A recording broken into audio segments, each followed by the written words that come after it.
Des corps continuaient d'être découverts dans le sud de la Californie. L'horreur n'était pas finie. Je me sentais inutile, on était dépassé par la situation. Dès qu'ils pensaient tenir une piste, ça recommençait. On a relevé quelques différences dans le mode opératoire. Il y avait peut-être un troisième tueur. Et lui prenait des marines sans stop. Ces trois-là, c'était la trilogie du mal. Il était encore plus sadique que les deux autres. Il aimait torturer ses victimes alors qu'elles étaient en vie. C'était un monstre. Il trouvait toujours de nouvelles méthodes ignobles pour faire souffrir ces pauvres jeunes gens. On n'était pas face à un sociopathe, mais à un véritable psychopathe. Les enquêteurs étaient désemparés. Ils n'arrivaient pas à établir un lien entre tous ces jeunes hommes. Ils ne se connaissaient pas et ils ne vivaient pas dans les mêmes villes. C'était un prédateur. Il prenait des jeunes en stop, mais c'était une pratique courante à l'époque. Et pour eux, l'issue était souvent fatale.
Orange County investigators are dealing with a possible mass murderer and a list of victims that continues to get longer. The most recent victim, however, is Jeffrey Nelson of Buena Park. The 18-year-old's body was thrown from a moving car onto the Garden Grove Freeway last Saturday morning.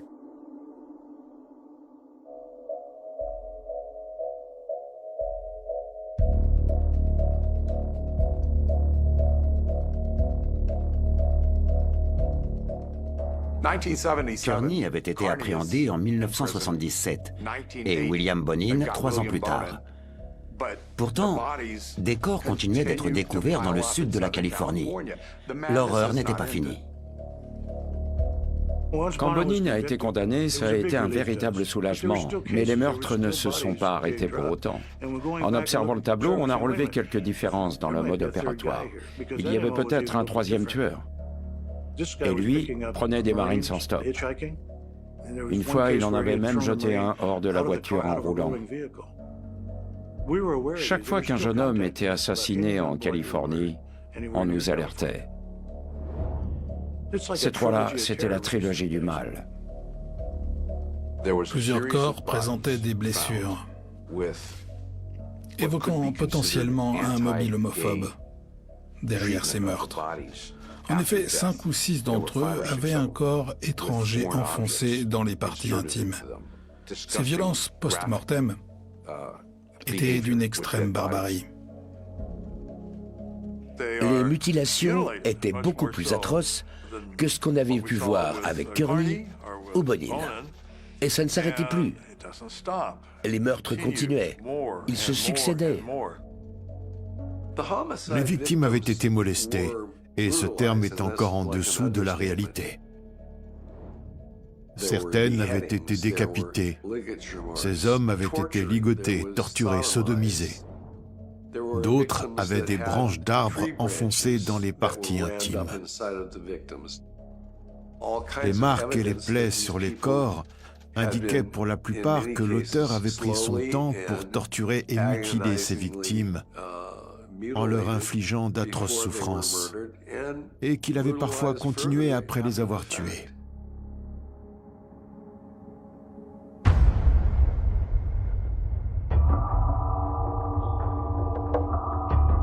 Edward Daniel Moore faisait partie du corps des Marines. Ce détail a son importance parce que ces militaires étaient les proies préférées du tueur.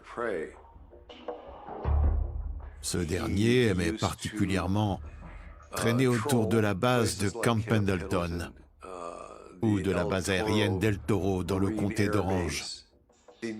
Il savait que les engagés étaient encore jeunes pour la plupart et donc naïfs et insouciants, et qu'ils cherchaient surtout à s'enivrer. L'entraînement n'était pas leur priorité. La plupart d'entre eux ne pouvaient pas se déplacer par leurs propres moyens, parce qu'ils venaient tout juste de quitter le cocon familial et qu'ils n'avaient ni permis ni voiture. Mais ils voulaient sortir et s'amuser. Le tueur allait se poster devant l'entrée principale de différentes bases militaires et patientait. Il prenait des autostoppeurs qui voulaient aller en ville boire un verre, retrouver une fille. Moore a été le premier d'une longue série.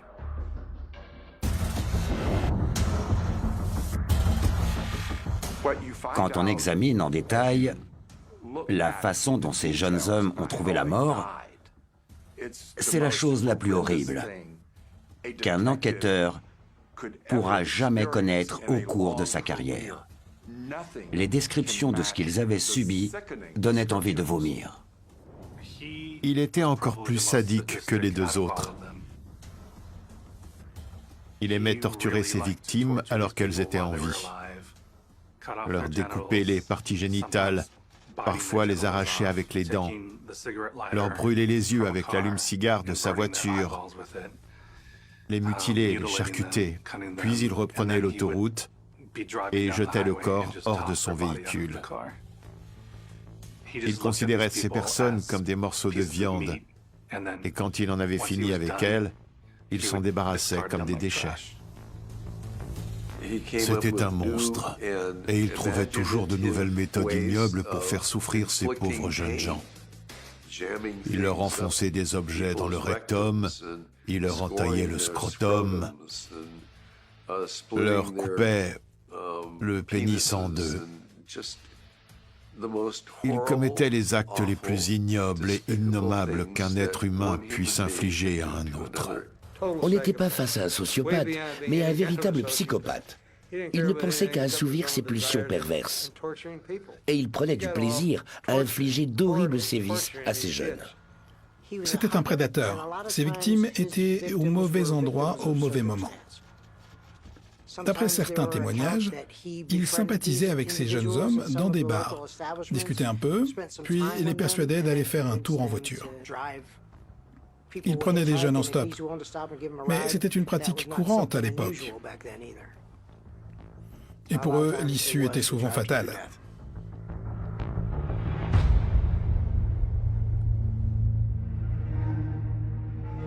Keith Crotwell discutait avec des amis sur le parking du Ripples. Le Ripples était considéré comme la discothèque gay en vogue à l'époque, mais en réalité, c'était un simple bar. Crotwell était allé là-bas avec 3 amis pour essayer de rencontrer des filles. Il y avait un homme qui tournait sur le parking depuis un moment, et puis soudain, ils l'ont vu venir vers eux. Il avait une moustache et un regard sombre et profond qui semblait vous transpercer. Il leur a dit « Les gars, on devrait aller boire une bière. » Évidemment, ils ont accepté tout de suite. Il les a fait monter dans sa voiture, les a emmenés faire un tour et leur a servi des bières qui se trouvaient dans une glacière à l'arrière. C'était suspect, mais ils étaient jeunes et stupides. Et ils ont ignoré les nombreux signaux qui auraient dû les alerter. Ils ont pris les bières et les ont bu. Par la suite, l'un d'eux m'a raconté que cet individu lui avait demandé de descendre et l'avait déposé quelque part. C'était comme s'il n'en avait rien à faire de lui parce qu'il n'était pas assez bien pour lui et qu'il avait déjà trouvé beaucoup mieux à faire. 2 de ses amis se sont réveillés avec la gueule de bois et ont réussi à rentrer chez eux. Mais quand ils ont essayé de contacter Crotwell, il n'était pas chez lui. Et personne ne savait où il était. Ses parents ont cru qu'il avait fugué. Un mois et demi plus tard, un père et son fils qui se promenaient sur la jetée de la marina de Long Beach ont découvert un crâne humain très abîmé. La police est arrivée. Ils ont placé le crâne dans un sachet en plastique et ont procédé à des analyses. Elles ont révélé qu'il appartenait à un corps sans tête qui avait été retrouvé le long d'une autoroute dans le comté d'Orange, à plusieurs kilomètres de Long Beach. Il s'est avéré qu'il s'agissait de Keith Crotwell. Le mystère de sa disparition n'en était plus un, mais pour comprendre comment le corps et la tête avaient fini à deux endroits différents, ça a pris beaucoup plus de temps.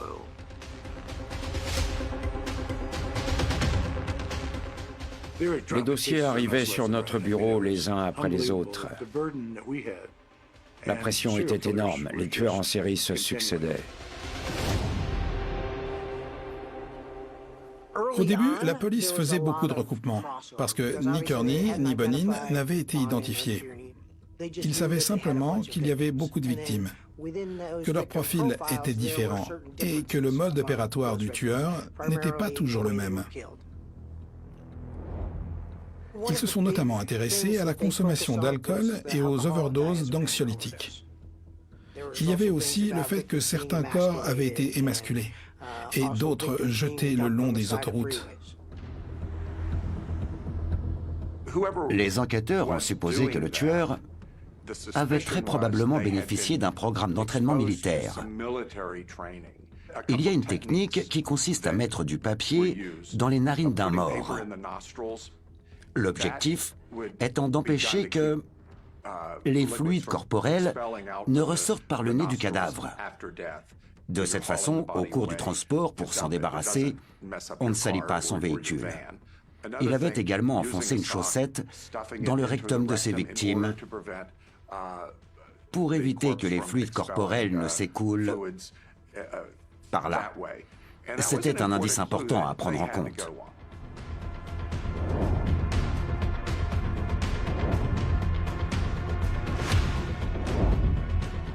Je me sentais inutile. On était dépassés par la situation. Mais tout le monde s'impliquait. On avait 6 enquêteurs qui travaillaient sur ces dossiers 16 heures par jour. Dès qu'ils pensaient tenir une piste, ça recommençait.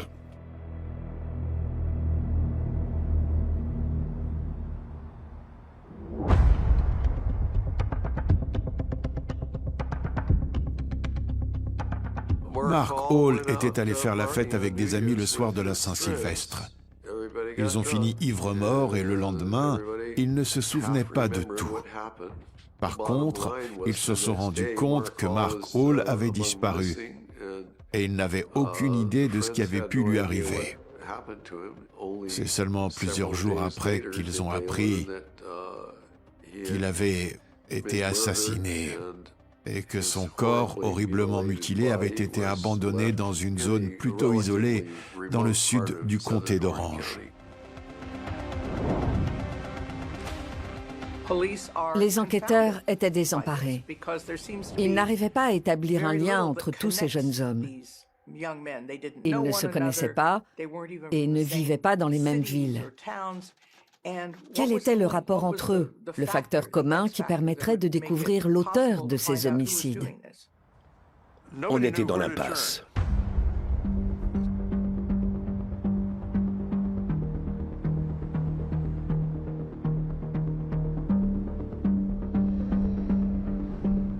La CHP, la patrouille d'autoroute de Californie, surveillait l'autoroute 5 près de Mission Viejo, dans le comté d'Orange.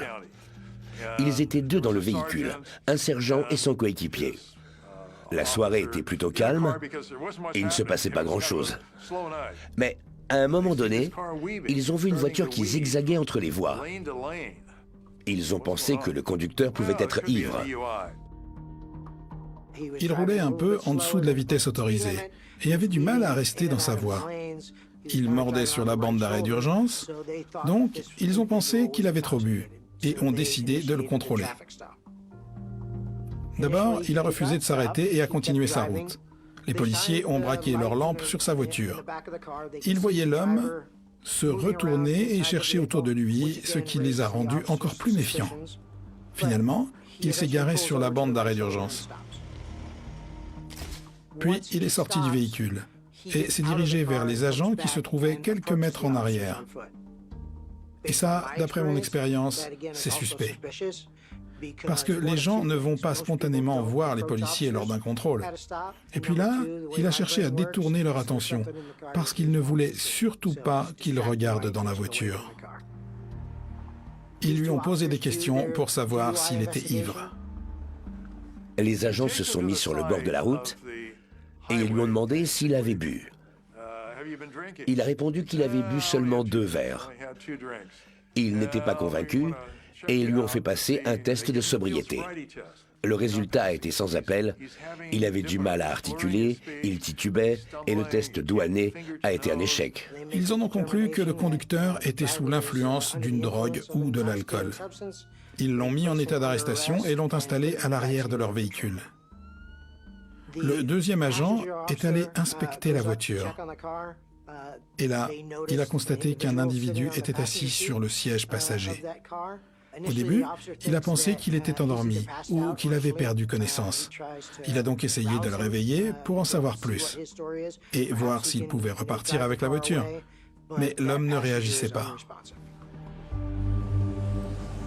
L'autre policier a fait le tour du véhicule, a entrouvert la portière côté passager et là, l'individu s'est écroulé. L'agent s'est penché sur le passager et l'a secoué, en vain.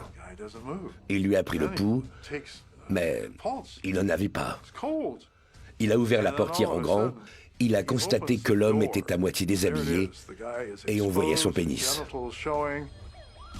Il avait les mains attachées dans le dos et le policier a remarqué des traces de liens autour de son cou.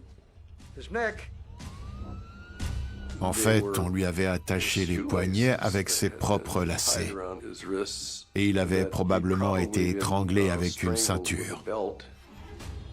C'était un grand gaillard athlétique. Ils ont appris qu'il s'agissait d'un Marine qui était basé à Camp Pendleton, non loin de là, dans le sud du comté d'Orange. Les policiers ont appelé une ambulance. La victime a immédiatement été transportée vers l'hôpital le plus proche, mais malheureusement, le décès a été prononcé à son arrivée.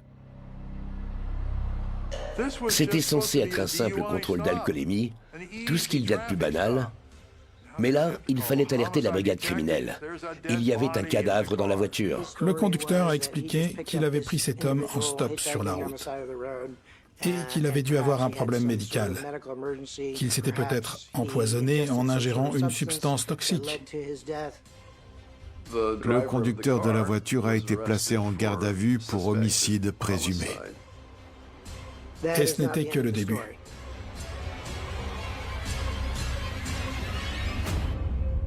Le suspect a été identifié grâce à son adresse en Californie. Mais ses antécédents judiciaires ne présentaient rien d'alarmant. Il avait été arrêté à plusieurs reprises pour racolage à Long Beach. Il s'agissait d'un technicien en maintenance informatique du nom de Randy Stevencraft. Les enquêteurs de la brigade criminelle ont fouillé le véhicule dans lequel le corps avait été retrouvé. À l'intérieur du coffre, ils ont découvert un morceau de papier sur lequel figurait une série de noms en abrégé, dont le premier était Stable. C'était l'un des endroits où Kraft allait chercher ses futures proies, un bar gay. La liste répertoriait les différents endroits où il avait embarqué ses victimes, ou certains détails concernant ces personnes. Il y était fait mention de la ville de Portland, dans l'Oregon, ou de l'État du Michigan. Au fil des investigations, les enquêteurs sont venus à soupçonner Kraft de 67 meurtres.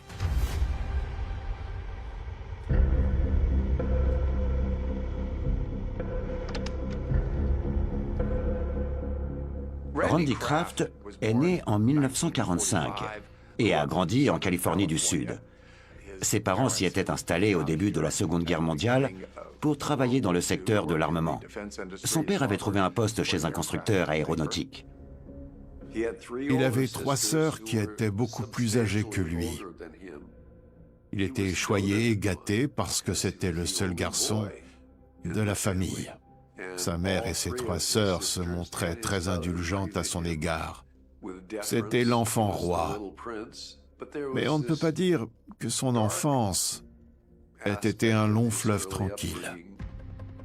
Son père buvait beaucoup. Il lui arrivait de s'emporter violemment et de se mettre dans une colère noire. On a retrouvé des rapports médicaux semblant indiquer que Randy Kraft aurait fait une mauvaise chute dans les escaliers et se serait cassé la clavicule, alors que ce n'était encore qu'un bébé.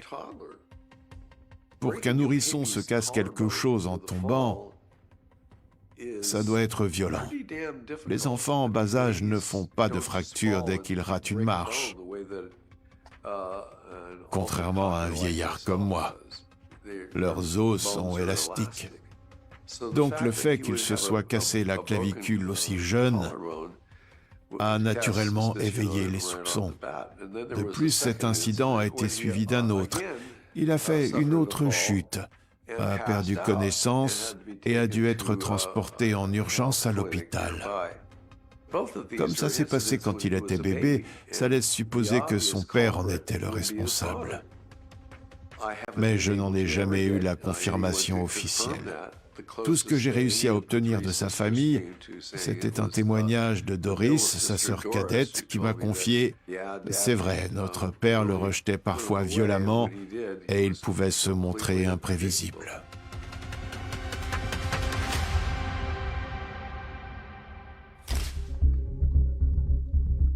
Kraft a grandi dans les années 50. Il se considérait comme un conservateur, un républicain. À cette époque, il se voyait bien faire de la politique, éventuellement devenir sénateur. Il était très motivé. En 1964, à 19 ans, il a mis un pied à l'étrier. Il a participé en tant que bénévole à la campagne du sénateur Barry Goldwater, candidat républicain à la présidence. Mais avec les années, ses opinions politiques ont commencé à changer. Il était en désaccord avec ses parents à ce sujet. Il s'est inscrit à l'université de Claremont et a rejoint le Reserve Officer Training Corps. Il est devenu un peu plus progressiste, plus libéral en quelque sorte, et a adhéré aux idées politiques et culturelles très répandues parmi les étudiants dans les années 60.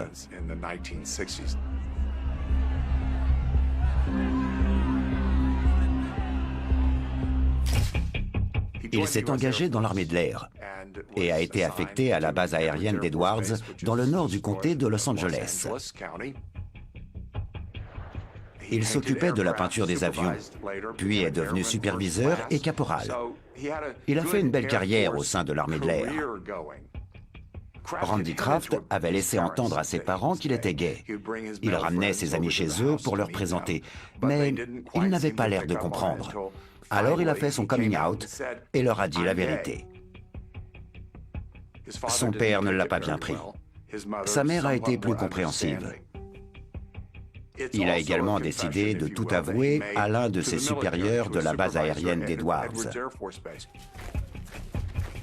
Dans les années 60 et 70, si l'armée apprenait qu'un soldat était homosexuel, en particulier si c'était lui qui l'annonçait, ils se débarrassaient de lui. Ils ont donc lancé une procédure de démobilisation pour raisons médicales, comme s'il avait perdu une jambe. Ils lui ont fait comprendre qu'il n'avait plus besoin de lui, et sa carrière militaire a pris fin. Kraft est retourné vivre chez ses parents. Il a fait différents petits boulots, dont barman. Il a travaillé dans des bars gays, pour un fabricant de maillots de bain, pour une société de distribution d'eau. Il est retourné à l'université pour étoffer son CV et a repris des études de sociologie de l'enseignement. Il voulait devenir programmeur, un secteur qui avait le vent en poupe au début des années 80. Il a travaillé pour plusieurs entreprises et s'est également mis à son compte pour exercer en tant que consultant dans la programmation informatique.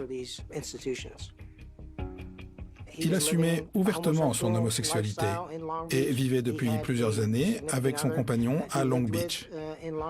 Ils avaient une relation en dents de scie. Après son renvoi de l'armée, la vie de Randy Kraft a pris une tournure plus sombre.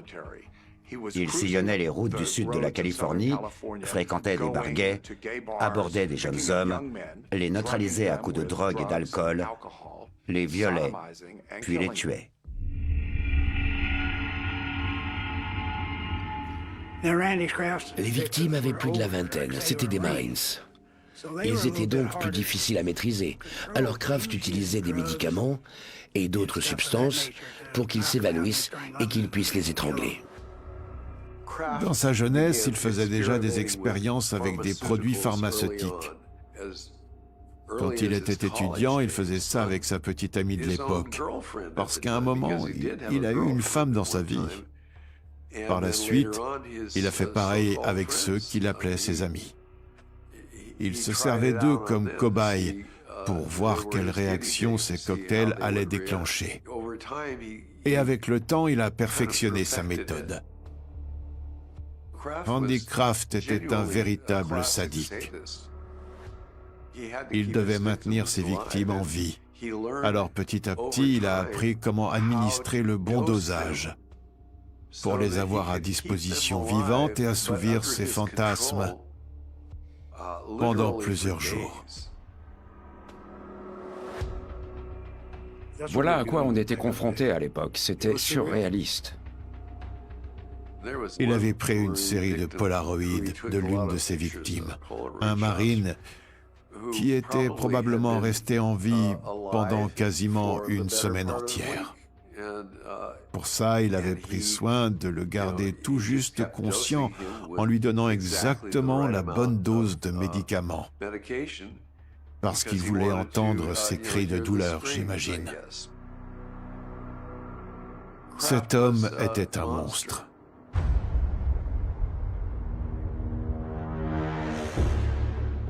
Joey Fancher a survécu à sa rencontre avec Kraft et a témoigné contre lui au procès. C'était l'une de ses premières victimes potentielles. Il avait 13 ans à l'époque et faisait souvent du skate à Huntington Beach. Il séchait fréquemment les cours pour aller se balader là-bas sur la promenade, et là, un jour, il a rencontré un homme. Celui-ci a fait croire qu'une femme l'attendait dans sa chambre d'hôtel pour le convaincre de le suivre jusque là-bas. Une fois sur place, il lui a servi à boire, et quand l'adolescent est revenu à lui, il était allongé sur le lit avec le pantalon baissé, le bas du corps dénudé. Il était tout seul dans la chambre. Il allait bientôt faire nuit. Il était resté sans connaissance plusieurs heures. Il est sorti de l'hôtel en titubant et a croisé des gens qui l'ont emmené à l'hôpital.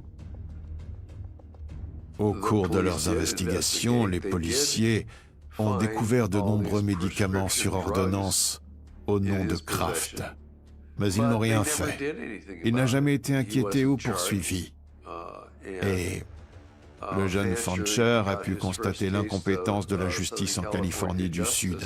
Il a fait ce qu'il fallait et a tout raconté à ses parents, mais il n'y a jamais eu de suite. Après son calvaire, il avait dénoncé ce pervers et puis... rien.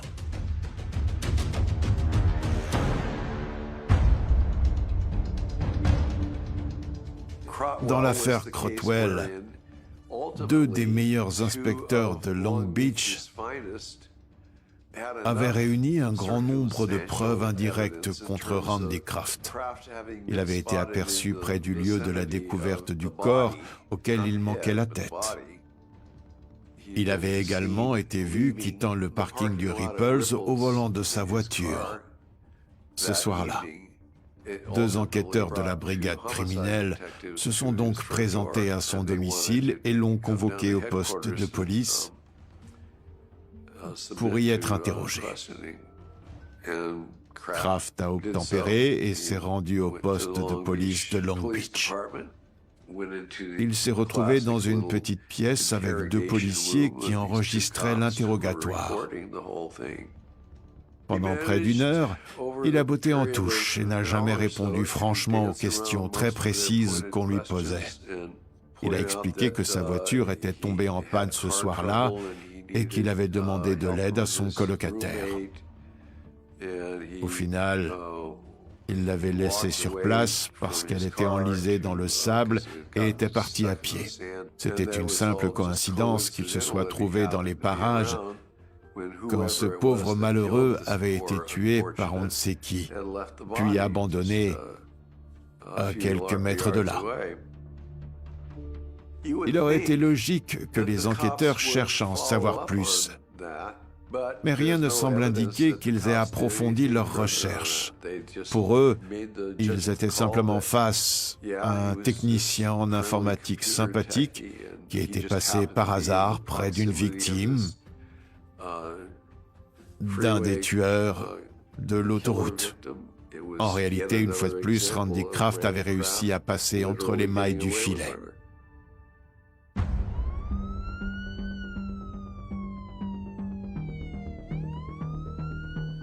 Randy Kraft a été surnommé le tueur au tableau de chasse. Parce qu'après son arrestation, on avait découvert dans sa voiture une liste de ses victimes potentielles désignées par des noms de code. Le tableau de chasse était en fait une feuille de carnet qui avait l'air tachée de sang. Certains noms étaient faciles à décrypter. Par exemple, EDM correspondait à Edward Daniel Moore. Les enquêteurs n'ont eu aucun mal à faire le lien. Le terme parking faisait référence à Keith Crotwell. Tous ces codes et ces mots-clés lui faisaient se remémorer en détail chacun des meurtres.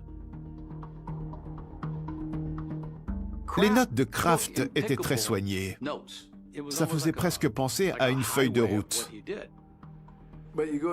Une grande partie des éléments sur cette liste ont facilement pu être reliés aux victimes auxquelles il faisait référence.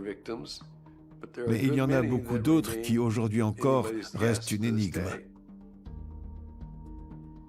En 2016, j'ai rejoint l'unité des crimes non résolus de la police du comté d'Orange. À l'époque, elle était dirigée par le bureau du procureur du district. Cette entité regroupait plusieurs agences et travaillait principalement sur des affaires non élucidées. L'un des noms sur cette liste était un homme non identifié dont le dossier nous avait été confié en 1974. Le principal élément dont on disposait était que son corps nu avait été retrouvé à proximité d'un pare-feu, donc dans une zone rurale du sud du comté d'Orange à l'époque, et qu'il y avait des traces de pneus à côté. Tout semblait indiquer qu'il avait été jeté de l'autoroute située au-dessus. Néanmoins, l'enquête avait conclu à une mort accidentelle provoquée par une forte consommation d'alcool et une surdose d'anxiolytiques. Le corps était là depuis 5 ou 6 jours, et par conséquent, il était difficile de déterminer si la personne avait été étranglée simplement en observant la peau du cadavre. Mais une analyse toxicologique avait été réalisée. En 1983, alors que des dizaines de corps présentant les mêmes caractéristiques avaient été découverts dans le comté d'Orange, la police a rouvert le dossier en supposant qu'il pouvait s'agir d'une victime de Randy Kraft. Dans ma carrière, j'ai appris à travailler avec la généalogie génétique, qui consiste à comparer des traces d'ADN avec des bases de données pour identifier des individus. À la fin de l'année 2022, on a envoyé un échantillon d'ADN de l'inconnu retrouvé en 1974 à un laboratoire privé pour le faire analyser et tenter de l'identifier. Il a fallu patienter 10 longs mois, mais on a enfin obtenu un nom, Mike Slicht. Sa mère était toujours en vie.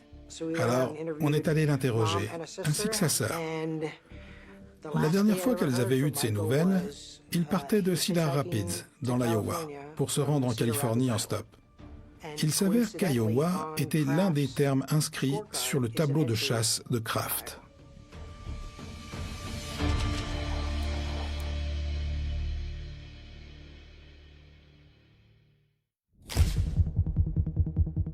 La fouille de la voiture qui avait été saisie a révélé de nombreuses preuves exploitables.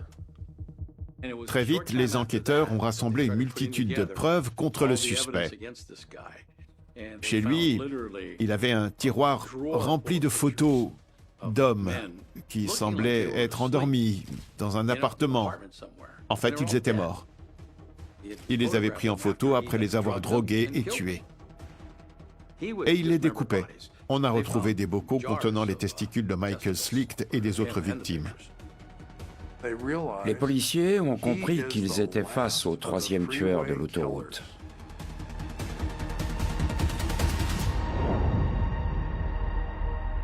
After some 350 personal interviews with people who knew Randy Kraft and several searches of Kraft's car and Long Beach residence, Orange County Sheriff Brad Gates says he now has a wealth of information on the man accused in the strangulation deaths of 6 young men and now a suspect in at least 10 more murders. Kraft has already been accused of killing Jeffrey Nelson, Wyatt Loggins, Roger Duvall Jr., Mark Hall, Terry Gambrell, and Eric Church. Then there's 25-year-old Michael Lane. His picture was found at Kraft's residence, but it's unknown if he's alive or dead. The same for these men, all believed to be Marines. Meantime, Randy Kraft, who remains in jail without bail, is awaiting his preliminary hearing. That's scheduled to start here in Orange County on Monday.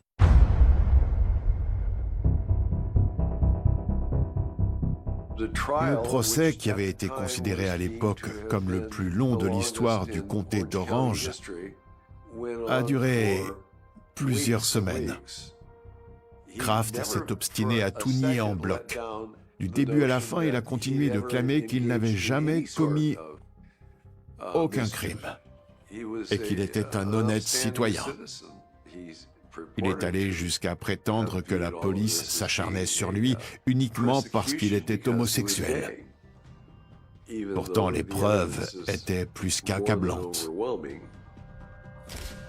Durant le procès, il semblait indifférent à ce qui se passait. Cuts, severs off Jeffrey's testicles and his penis. And when he's through with Jeffrey's body, he discards it out of his car.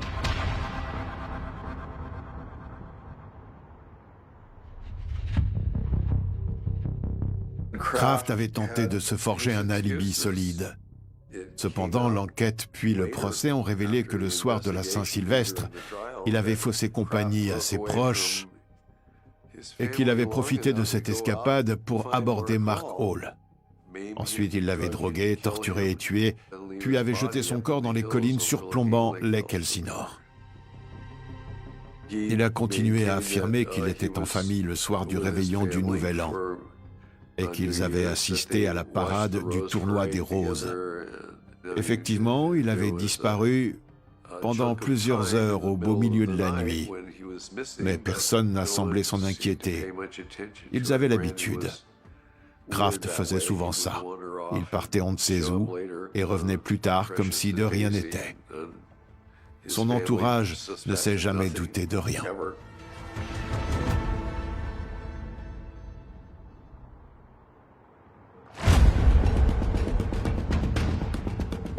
"16 times today, the jury foreman read out the verdict for Randy Kraft. We want to see justice done. Our son will not be brought back. We have to represent our boy. He can't be here, but we can. Mrs. Barbara Loggins has waited for nearly 9 years to see the man who killed her son Wyatt convicted. That wait ended late this morning. We, the jury, find the defendant, Randy Stephen Kraft, guilty of the crime of felony, murder, in the first degree, Robert Wyatt Loggins. Kraft only sighed when the first guilty verdict was read. 45 minutes later, it was all over. Each time it was guilty of murder in the first degree. He is suspected in 21 other murders in California, Oregon, and Michigan. He could get life with no parole or the gas chamber.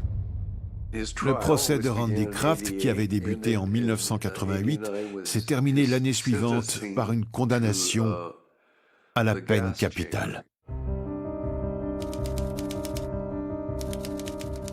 C'était terminé. Les 3 tueurs de l'autoroute avaient été jugés. Mais avec le recul, on peut se demander pourquoi c'est arrivé en Californie du Sud, en particulier à Los Angeles. Qu'est-ce qui a attiré ces meurtriers dans la région pour partir en quête de jeunes hommes, avoir des relations sexuelles avec eux, puis les assassiner?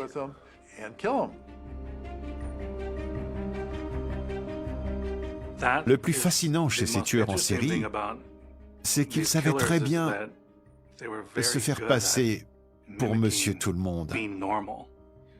Ils devaient absolument attirer leurs victimes dans leur filet, les amadouer pour les faire monter dans leur véhicule ou les ramener chez eux. Ils étaient donc très doués pour donner l'impression de mener une vie banale et ordinaire. C'est inouï de se dire que ces 3 tueurs en série ont sévi à la même époque et dans la même région. Ils ne se ressemblaient pas. Leurs personnalités étaient très différentes. Mais ils avaient tous le même but, faire souffrir leurs victimes jusqu'à la mort, uniquement pour satisfaire leurs pulsions. C'étaient des sociopathes qui décidaient de tuer quelqu'un comme nous, on choisirait notre déjeuner. Ils n'éprouvaient ni compassion ni remords. Seul comptait leur satisfaction sexuelle. Pourquoi on a mis aussi longtemps à l'attraper? La plupart des enquêteurs se posent souvent la question après coup, surtout quand les victimes sont jeunes, ce qui est particulièrement dur. Les policiers et les inspecteurs de la criminelle qui ont travaillé sur l'affaire du tueur de l'autoroute ont été très affectés. Ils y pensaient encore longtemps après. Ça ne s'oublie pas si facilement. Ça a été une période prolifique pour les tueurs en série, surtout ceux des autoroutes. Ce qui est arrivé est tragique. Trop de jeunes gens ont perdu la vie à cause d'eux. D'après moi, on n'en a pas fini avec les tueurs en série. Il y en aura toujours.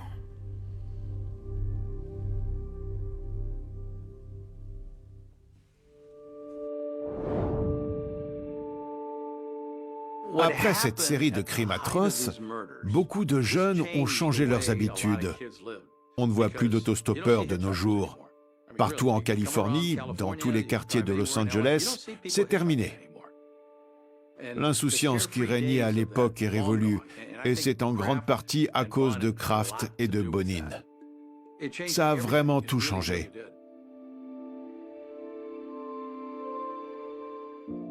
En comptabilisant les meurtres qu'ils ont avoués, ceux dont ils ont été suspectés et ceux pour lesquels ils ont été condamnés, on arrive à une centaine. C'est terrible de savoir qu'en quelques années, ces psychopathes ont pu commettre des crimes atroces en toute impunité.